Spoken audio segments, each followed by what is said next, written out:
जय गुरुदेव, जय गायत्री माता। जठ रागनी को प्रदीप्त करने की साधना। जीवन की वर्तमान अवस्था में खुशियाँ खोसी गई हैं, हालांकि इन्हें खोज हर कोई कर रहा है। मज़े की बात यह है कि जितनी खुशियाँ खोजी जाती हैं उतनी ही वे खोई जाती हैं। खोजने की तीव्रता इन्हें खोने की तीव्रता बन जाती है। कारण बस इतना ही है कि हमारी खुशियाँ खोजने का ढंग जीवन का विरोध ही है। कैसी विडंबना है जीवन की। खुशियां हम निर्जीव वस्तुओं में खोजते हैं। कागज के टुकड़े, धातुओं के टुकड़े, रंग बिरंगे पत्थर, मिट्टी का टुकड़ा, ईंटों का ढेर, ये भला हमें खुशियां कैसे दे सकते हैं। रुपए कागज के टुकड़े ही तो है। सोना चांदी धातुओं के टुकड़ों के सिवा और क्या है। जिन्हें हीरे जवाहरात कहा जाता है वे सभी रंग बिरंगे पत्थरों के सिवा और क्या है। जमीन, मकान, मिट्टी के टुकड़े और ईंटों के ढेर के सिवा और कुछ भी तो नहीं। ये सभी जीवन रहित है। ऐसे में जीवन में खुशियां लाने में कैसे समर्थ हो सकते हैं। जीवन की खुशियां जीवन में ढूंढनी चाहूंगी। महर्षि पतंजलि अपने सूत्रों में हमें यही सिखाते हैं। योग की यात्रा का आरंभ केवल तभी होता है जब कोई इस सूत्र को समझ लेता है कि बेकार की भागदौड़ में जीवन का स्वर्णिम अवसर खोया जा रहा है। हमें प्रेम के पथ पर, परिष्कार के पथ पर, प्रकाश के पथ पर चलना होगा। अभी वह इसी क्षण इसकी शुरुआत करनी होगी। फिर तो जीवन खिल उठेगा, खिल उठेंगे अपने प्राण। अनुभव होने लगेगा उन विभूतियों का जिनकी चर्चा महर्षि अपने सूत्र में कर रहे हैं। अभी तो प्राण जैसे तैसे पृथ्वी पर घिसट रहे हैं, खड़े होकर चल भी नहीं पा रहे हैं। इन्हें रूपांतरण का रसायन चाहिए। प्राण रूपांतरण के इस क्रम में योग ऋषि पतंजलि अब समान प्राण की चर्चा करते हैं। समान प्राण की विभूति उनके अगले सूत्र में स्पष्ट की गई है। समान ऊर्जा प्रवाहिनी को सिद्ध करने में योगी अपनी जठर अग्नि को प्रदीप्त कर सकता है। इससे उसका शरीर कांतिमान हो जाता है। महर्षि पतंजलि अपने इस सूत्र में समान प्राण की विभूति को स्पष्ट करते हैं।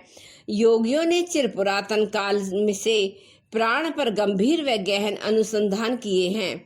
शरीर की अपेक्षा उन्होंने प्राण ऊर्जा पर कहीं अधिक कार्य किया है। आधुनिक विज्ञान ने भी कुछ ऐसा ही किया है। विज्ञान ने जितने अधिक अन्वेषण किए हैं, अपने अनुसंधान की गहराई में जितने अधिक वे गए, उतने ही उन्होंने जाना कि वास्तविक अस्तित्व की ऊर्जा का है, पदार्थ का नहीं। पदार्थ तो बस एक भ्रांति भर है। ऊर्जा इतनी तीव्रता से, इतनी अद्भुत गति से बढ़ती है और वह ठोस होने का भ्रम देती है। यह ठोसपन बस एक भ्रांति है। इसलिए अध्यात्म शास्त्र कहते हैं कि केवल परमात्मा अर्थात परम ऊर्जा सत्य है। जगत का ठोस दिखलाई देना भ्रांति है। हमारे कमरे की दीवारें, इनका ठोस होना एक भ्रांति है। ये ठोस बस इसलिए दिखलाई पड़ती हैं क्योंकि ऊर्जाकरण इलेक्ट्रॉन इतनी तीव्र गति से घूम रहे हैं कि इनकी गति देख नहीं जा सकती। योग शास्त्र का कहना है कि विज्ञान की यह खोज कोई नया अन्वेषण नहीं है, यह तो बस पुनर्वेषण है। योग ने यह सत्य तो हजारों साल पहले कर लिया था। योग ने ऊर्जा को प्राण कहा और इसे ही जीवन की वास्तविकता बताया। यह प्राण शब्द महत्वपूर्ण व अर्थपूर्ण है।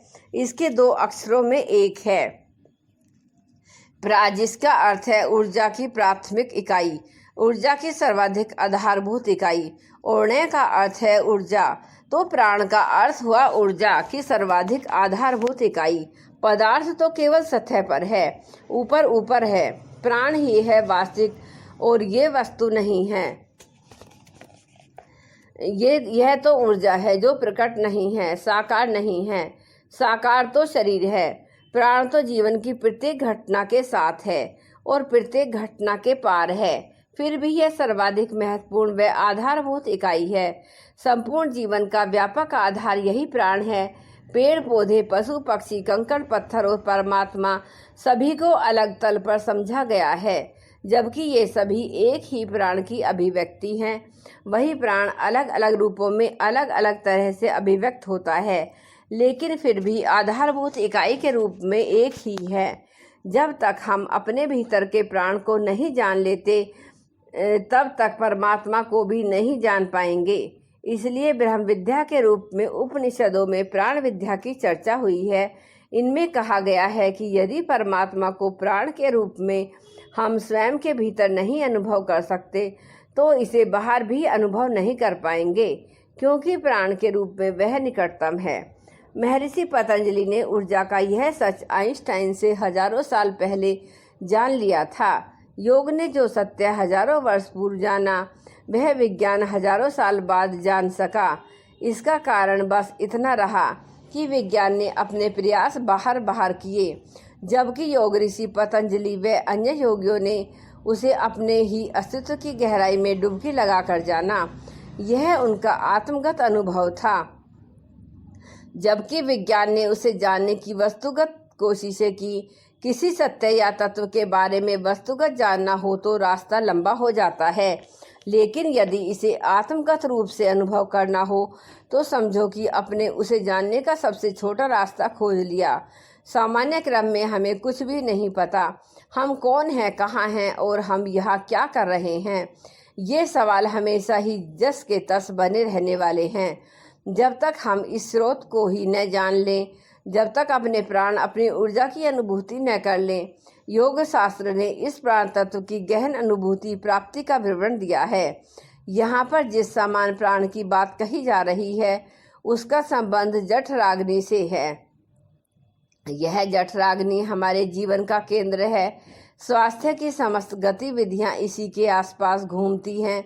इसलिए तिब्बत में चिकित्सक की जो परीक्षा ली जाती है उसमें यह भी एक परीक्षा है। जब तिब्बत में कोई चिकित्सक बनता है तो पहले उसे एक परीक्षा देनी होती है।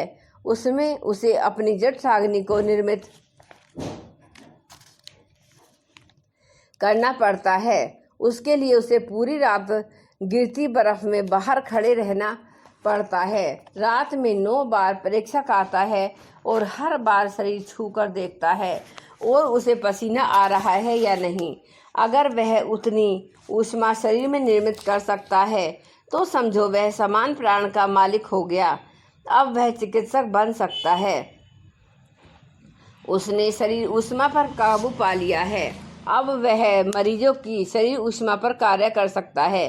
समान ऊर्जा प्रवाहिनी को सिद्ध करने से न केवल भोजन को आसानी से और पूरी तरह से पचाया जा सकता है, बल्कि इस जठर अग्नि के सही रीति से प्रज्वलित होने से पूरी देह के आसपास एक विशेष आभा मंडल बन जाता है।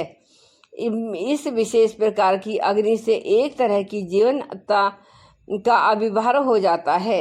यह अग्नि योगी के शरीर को शुद्ध करने में सहयोगी होती है, क्योंकि यह अग्नि भीतर के कूड़े कचरे को, दुर्गंध को, उन सब को जहाँ नहीं रहना चाहिए उसको जला देती है। जठर अग्नि शरीर के भीतर की सारी अशुद्धियों और विषय तत्वों को जलाकर नष्ट कर देती है। इस समान प्राण की यानी कि इससे संचालित जठर अग्नि को अगर सच में समग्र रूपेण प्रज्वलित किया जा सके तो यह मन को भी जला सकती है। इस अग्नि में विचार जलकर राख जो सकते हैं, इस इच्छाएं जलकर भस्म हो सकती हैं। इस क्रम में महर्षि पतंजलि कहते हैं, अगर एक बार इस अग्नि को जान लिया गया, एक विशेष प्रकार के श्वास प्रक्रिया से इस प्राण ऊर्जा को पा लिया गया, इसे अपने भीतर संचित कर लिया गया, तो आकांक्षा का बीज जलकर राख हो जाता है। इसके बाद जन्म नहीं होता, क्योंकि ऐसी स्थिति में कर्म, संस्कार व आकांक्षाओं के सारे बीज जलकर राख हो जाते हैं। जहाँ जीवन के बीज ही नहीं बचे रह गए तो फिर वहाँ जीवन के अंकुर कैसे छूट सकेंगे। समान प्राण का प्रभाव ऐसा अद्भुत व आश्चर्यजनक है, इनके समग्र विकास से योग साधक का व्यक्तित्व व अस्तित्व प्रकाशपूर्ण हो जाता है। उसकी देह पर इसके प्रभाव आ जाते हैं और देह कांतिपूर्ण, प्रकाशपूर्ण हो जाता है। जय गुरुदेव, जय गायत्री माता।